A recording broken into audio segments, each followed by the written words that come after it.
Hi, everybody.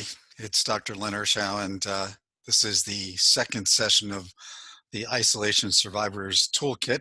And today we're going to talk about exercise, or more specifically, we're going to talk about heart rate, aerobic conditioning to some degree, and then exercise. And then we will use this as a sort of a starting point, a conversation point to move forward into looking at some exercise videos down the road. So let's look at the share screen and start our presentation. All right, the Isolation Survivors Toolkit.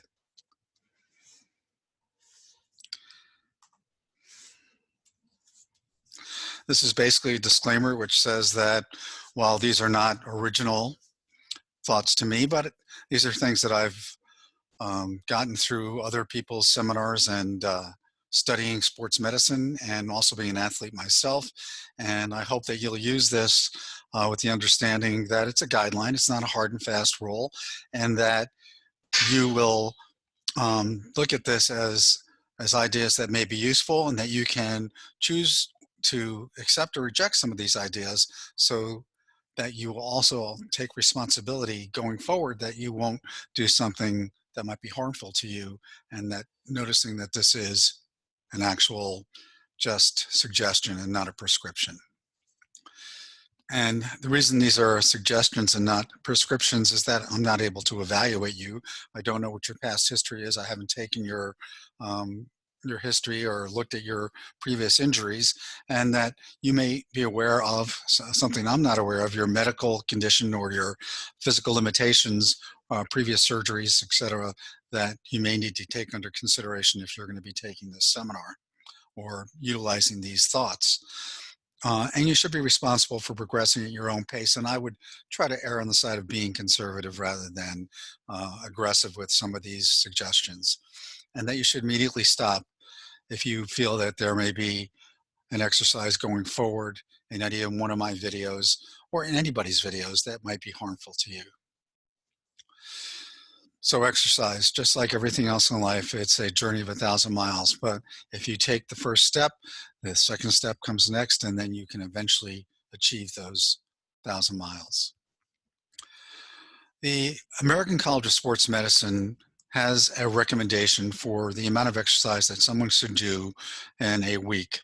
So it has to do with accumulating a moderate intensity type of exercise, 40 to 60% of your heart rate reserve, that's what HRR is, for at least 30 minutes on 5 or more days a week for a total of 150 minutes, or exercising 20 to 25 minutes a week, 20 to 25 minutes 3 times a week with a little more intense type of exercise, which that gives you a total of 75 minutes per week. And it recommends a range of intensity level. This 64 to 94% of maximum heart rate is the sort of the maximum heart rate is a calculated maximum heart rate. And we're going to get into that. But one of the important parts of this particular slide has to do with the fact that a lot of people tell me, I don't have time to exercise. I'm just so busy. I've got to take care of my kids. I've got to work from home. I just don't really have time to carve out that amount of time for myself. But the point being is that if you exercise 10 minutes 3 times a day, that's 30 minutes of exercise accumulative. And if you exercise for 10 minutes 4 times a day, that's also an accumulation of total time of exercise. So you could take 10 minutes in the morning, 10 minutes at mid-morning or lunch, 10 minutes in the afternoon, and you've got 30 minutes of accumulated exercise over the course of one day. And if you do that 5 days a week, you have the 150 minutes. So that's something to think about when you can't really carve out a large chunk of time. So calculating your heart rate reserve, this is a formula. We'll go through it in the next slide. It has to do with taking your heart rate, your resting heart rate, from your maximum heart rate, and that's sort of an arbitrary number, and we'll get into that as we go forward, and then multiplying that by 70% or 0.7, and that gives you a number. And that gives you a number that you can add your resting heart rate to, and then That number you can multiply by whatever percentage you're looking forward to go to in terms of the range of how hard you want to work in your aerobic base. So you can multiply it by 60%, 65%, 70%, 75%, 80%, or 85%. And here we're talking about 85%. And that's considered sort of the upper end range of your heart rate. So the heart rate reserve, and this is the formula that we just referred to, we're taking an arbitrary number, let's say 220. 220 is a number that we've used for a long time in terms of calculating heart rate, and there's a more traditional way that we'll talk about a little bit later, but this is the heart rate reserve method.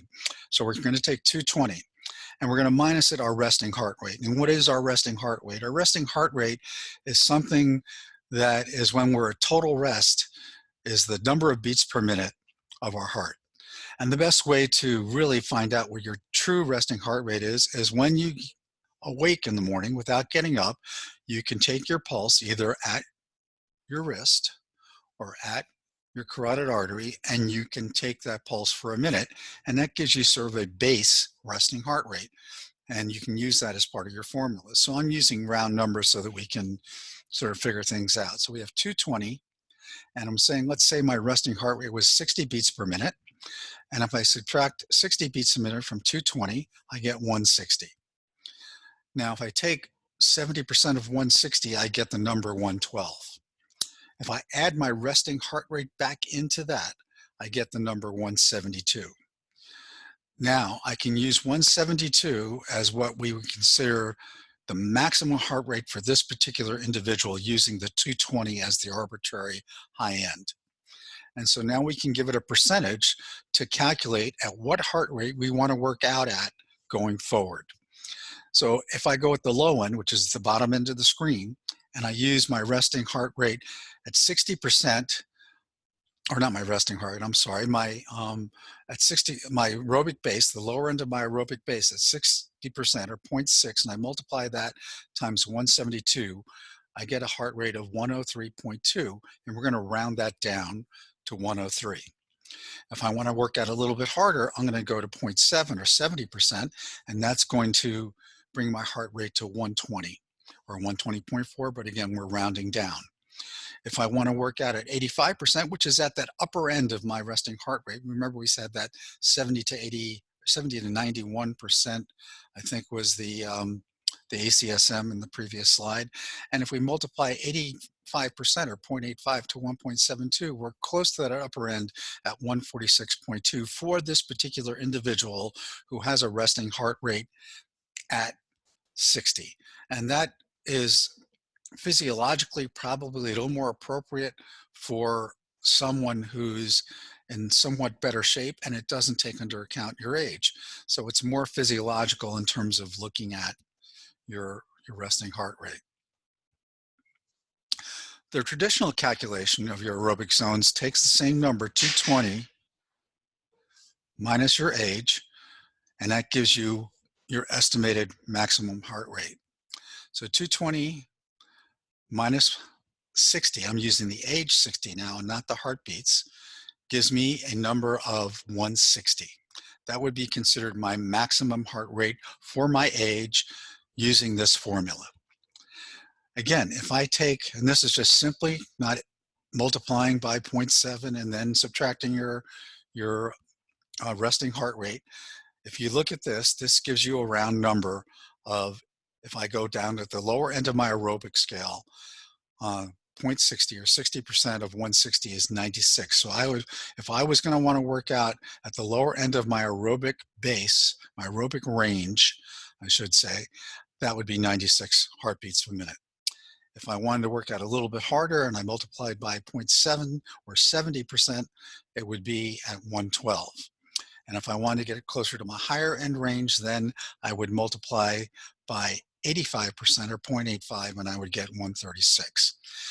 Now this has some variables you can add or subtract to it. If I'm an elite athlete, like a world-class athlete, I might want to add 15 beats to it. But if I'm a pretty good age group athlete, and if I'm 60 years old, I'm probably not going to be an elite athlete, then I can add probably up to 10 beats per minute to that 136 at the upper end, because I am in good shape. And so it takes a little bit of a physiological viewpoint or calculation so that we can sort of play with it. Now, you can also subtract if you have been, let's say, totally uh, a non-exercise person or totally unconditioned, or if you're really even below that, deconditioned, then I would take a good 10 to 15, maybe even 20 beats down below that so that we can work ourselves up and not overstress our heart in the beginning of a workout plan. And of course, other factors may come into play. For instance, if you have asthma, if you have some sort of physical issues that were going on. Phil Maffetone wrote a book many years ago. He was a chiropractor, and I worked for him for a short period of time. He wrote a book called Everyone is an Athlete, and he put in some of these other parameters. One of the things he put in there is that if you were a good athlete, but you would be getting sick a lot, he thought that might indicate that you were overtraining. And if you're overtraining, he would have you then subtract 5 beats from your point of let's say if let's say you were at 146 and you were getting sick a lot, or you were getting injured a lot, then he would subtract numbers from that higher number. The same thing would be true even if you were a regular athlete and you were getting injured a lot, or you're hurting yourself a lot. He would back you off that high end of your aerobic zone, your target zone, and that would go through all the particular percentages like 60, 70, 80%. You would still subtract 5 beats or something like that from that formula. So here is sort of an easy chart that you can use that is linked to what we just looked at. If you look at the 85% of the 160 heart rate, and we went and looked at the chart, it would match up at 136. So if you wanted to work out at 75%, it would be 120. And if you wanted to work out at 50%, it would be 80. So even if we worked out at 60%, it would be somewhere in this range. So this is sort of a handy little tool that you can, look at or even take a picture of if you like. It came off the internet as one of the pictures of looking at images of heart rate charts. And I just use this as a example. And how do we take a heart rate? So you can get some very good heart rate monitors, and you don't have to worry about checking your heart rate while you're exercising. Polar makes a very base model that's not a watch, has no Bluetooth, that's relatively reasonable, and you can pick that up at Amazon or one of the sports stores. You can also use a Garmin, Vivo. There are a variety of different models that have a lot of bells and whistles that you might want to use. Some of them actually have the heart rate monitor in the wristband, so you don't have to wear a chest strap. So that's up to you. But if you don't have that and you want to get started right away, or if you just want to do the whole low-tech voyage on your own, then what you do is you take the pads of your 2 fingers and you place it up onto your carotid artery until you feel a pulse. And I would do that before you try to do that with exercise. But let's say you're exercising and you want to check for your heart rate. You would take your 2 fingers, you would place it up here. Obviously, you would have to stop exercising. And if you took your pulse for 15 seconds, you can multiply it by 4 and get your heart rate for a whole minute. If you did it for 30 seconds, then I would multiply by 2. And of course, if you waited for a whole minute, then you would have your beats per minute. The drawback with that is if you stop, your heart slows down. So you're not going to get a true accurate reading. So if you were going to do that, I would take that multiple times through your activity and maybe just do it for 15 seconds, even though it does lower your heart rate some. There's another way to sort of judge your activity, and it's called the perceived exertion scale, or the Borg scale. And he goes from 6 to 20, at 6 being like minimal to no effort, and 20 being the most effort you can perceive. And that would be measured on a multiple group of factors: heart rate, breathing, sweating, muscle fatigue, overall sense of fatigue could be in there as well. And that, if you use that and use the heart rate as part of that, that in my mind gives you a little bit more precise physiological idea of where you're exercising. Of course, just using heart rate, you might need to use certain modifiers. One we talked about is your level of conditioning. The other we talked about is if you have injuries, if you are sick or coming down with sick, or if you're being fatigued. Those are all things you need to modify in terms of your heart rate, because if you have lack of sleep, your heart rate's going to go up, and therefore your perceived effort may be increased, the same, or decreased, and your heart rate may be elevated. So we need to sort of take all these factors in at the same time. I know that with humidity, while when I was younger, I didn't have a problem with it. I do have a problem with it now. And so if I go out and work out in heat and humidity, I have more difficulty. I breathe more labored with less effort. I sweat more. I sometimes have a sense of fatigue. Well, let me talk about fatigue and some of these things now, because if we go and exercise and we are going out, and let's say we've been exercising on a regular basis, we're doing really well, but we have a sense that as we start to exercise, we feel not comfortable. I would use that as an indicator to maybe back off that day. The other thing I'd like to talk about is that if you're exercising the 30 minutes a day, 5 or more days a week, and you're working up above the 70 percentile range in your heart rate, uh, I would suggest that you alter that, and that some days you would do a little bit lighter workout as a recovery, or at least alter the type of activity you're doing so you're not doing the same activity all the time. And then you had other days that might be harder. Uh, Need to look at your previous and current injuries.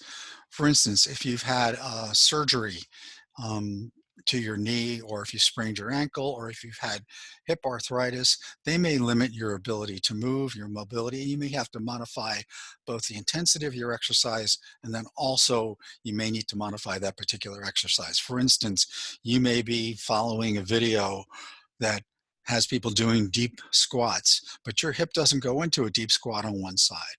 Your intention to continue to do that exercise to the maximum of everybody else that's on that video may be detrimental to you. And so you may need to modify not just your heart rate, but also your physical ability to do certain exercises. Also may need to think about your medical history. Diabetes might be a indicator for you. You may need to modify your sugar intake or check your insulin both before, during, and after exercise. Cardiovascular disease, again, if you're going to start and you've had a history of cardiovascular disease or high blood pressure, you may need to consult with your doctor. You may need to start at a much lower level. And surgeries are also something that you may need to think about. You may have had surgeries that cause scarring, and scarring may not allow certain joints or muscles to move as freely as others. So if you've taken some of my other seminars, or at least this first presentation in this group of presentations where we talk about goals and planning, we talk about goals and setting goals that we really want to do, and they have to be really personal to us. So this is a slide that talks about goals for exercise. Why do you want to exercise? And it has to be important to you. I know that if I do something, even if I know it's good for me, but I hate doing it, it's not going to be too long before I don't do that particular exercise or activity. So I'm going to try to match up my personality to the types of things I like to do, which is going to ensure the most amount of success. So is losing weight important to me? Pardon me, is it so important to me that I'm going to continue to exercise because that is one of the ways I'm going to be able to lose weight? Then yes, I'm going to choose that as my primary reason. Or building muscle. Now you may need to build muscle because you want to increase functional strength or endurance. You may need, maybe you want to walk with your grandkids, or you want to go out and do a 5K walk, and you don't have the strength to do that. You need to build up to that. If that's really important to you, maybe you're doing it as a fundraiser, then that would be a goal that you could set out for yourself as to why you want to do it. to manage stress. I have decreased stress, but you know, that's kind of a misnomer, isn't it? I mean, does anybody decrease the amount of stress in their lives? I don't think so. I think what we do is we manage the amount of stress in our lives. And one of the great ways to manage stress is to use physical activity. I'm a type A personality, especially with all that's going on.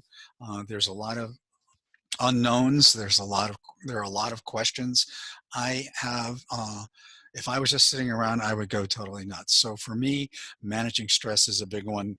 Increasing functional strength and endurance is a big one, and building muscle because I do a physical job. Those are all really important to me, and I want to continue to do them. So I have at least 3 out of the 4, and sometimes lose weight is important to me. So you can fill in the blank and do all the above, or even add some others for yourself. So exercise. Exercise comes in all sizes and shapes, but who can exercise? I say no matter who you are, what your level of fitness is, anyone can exercise. Whether your body type is of one type or another, whether you're skinny, heavy, in between, whether you're old or young, whether you had issues with cardiovascular disease or whether you've had issues with asthma, you can find an exercise that will work for you. And I urge everyone to find the exercise. Now, you may need to find the base, your baseline fitness, so that you can adapt yourself to the type of exercise. You may need to adapt the exercise because maybe, as I said before, you can't do a full squat. So that's not something that's going to be in your toolbox that you will be able to want to do, but you could do a modified squat. Or maybe you can work out with your arms because maybe you have issues with like a knee surgery or something else. You can find an exercise that works for you. I have to relate that, unfortunately, my mom was a smoker, and she developed smoking related diseases, emphysema and then COPD. And she couldn't get out of her chair. But my mom had these ankle weights and these hand weights when she eventually, could not get out of the house, and she would use those weights daily. She was really good about it. And while I don't know if it lengthened her life, I do know that it increased the functionality of some of the things she did with her life. So as I said, I believe everyone can exercise as long as you're realistic about your baseline and what you can do, and going forward, how you can progress. Remember, at the very top of the presentation, I talked about being aware of where your limitations are, where your baseline was, and starting from there. I know we talked about doing exercise at 10 minutes in segments of 10 minutes so that we could build to 30 minutes, but maybe your baseline is 2 or 3 minutes, and maybe you could do that 4 times a day, which would get you to 8-10 minutes. And maybe in 2 or 3 weeks, you could do, 20 minutes of exercise over a period of a week. A day, which would accumulate over a period of a week. So let's take it from where we are and let's be realistic, but let's also be aspirational. What kind of exercise should I do? Geez, there are all kinds of exercises. My suggestion is to do what you like to do. As I said before in this presentation, if I am doing something I don't like to do, I will probably not continue to do it. There is a possibility that I may learn to love it, but let's start with exercises and activities that we like to do, because that's going to ensure our success. Some people will not do aerobic activity, but in terms of, let's say in terms of a class, a step class, but they'll do dancing. So even if you just put on some music and dance for 15 or 20 minutes and do that twice a day, 1, it might elevate your mood, and 2, it might increase your cardiovascular strength. And then we have dancing, running, walking, biking, and hiking. Of course, weights, yoga, and Tai Chi are also exercises you can do. So questions, you can look at my email address, and you can send me any questions or concerns, or even if you want to just give me a pat on the back, that would be great. So look for upcoming videos like home ergonomics. I'm going to put together a low-tech exercise plan, yoga, breathing, and meditation. So stay tuned, and I look forward to seeing you soon.